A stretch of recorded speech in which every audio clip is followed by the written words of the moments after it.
Hey, welcome back to Joe's Quilting Studio. I'm Jessie, I'm your host for FYI. So today we're actually going to talk about Cuddle. Here at the studio we have 90-inch Shannon Cuddle, and then we have a bunch of 60 inches as well. But sometimes we need something a little bit longer than 90 inches. We've got a couple of customers that bring in supersized quilts. In that case, they still want the Cuddle and we have to piece it together.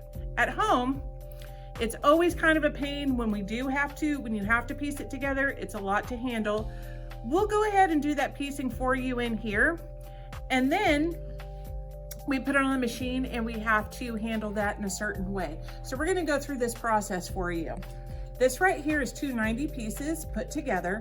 And when we sew it together, we do leave a 1-inch seam. The problem with that though is as this quilt is going back and forth like that and we're advancing it, this seam can roll and bunch under, and then all of a sudden you get a nice big roll on your quilt back. Well, we don't want that. So a couple of years ago I was playing around and I decided that this solution that I'm getting ready to show you is the best solution. And all you need to do is set up your machine with a basting stitch. So I've gone ahead and selected it on here. I have in our Innova M machines, we have those pre-programmed. So I'm gonna go ahead and just select it. It's blue, that means I'm on basting. I'm gonna start over here all the way on my left. And in the top flap here, you've got two flaps, one here on the top and then one here on the bottom. And on this top flap right here, I'm gonna go ahead and baste down. Now it's a light pink fabric with light pink thread. So I have on the blue light on my machine that helps my thread glow. That's a unique feature here on these M machines, this blue light. It works really great with white thread on white fabric as well. So now I'm just gonna go ahead and baste down.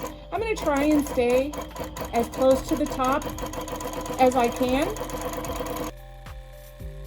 If you find it's ruffling just a little bit, put a little bit of pressure here on your left-hand side, and that will draw out some of that slack. Remember, it's just a basting stitch. You can take it out when this quilt is done, and that's the whole idea of that.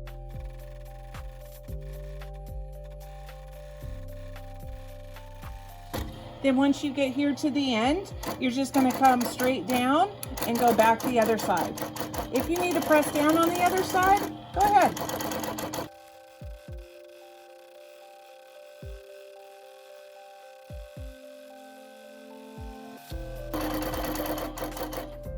And that's it.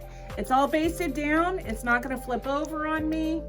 And then when the whole entire quilt comes off, I'll just take it over to the table and we can just pull that basting stitch right out. And by me, I mean the other people in here, because I only do the quilting. Thanks a lot for joining us.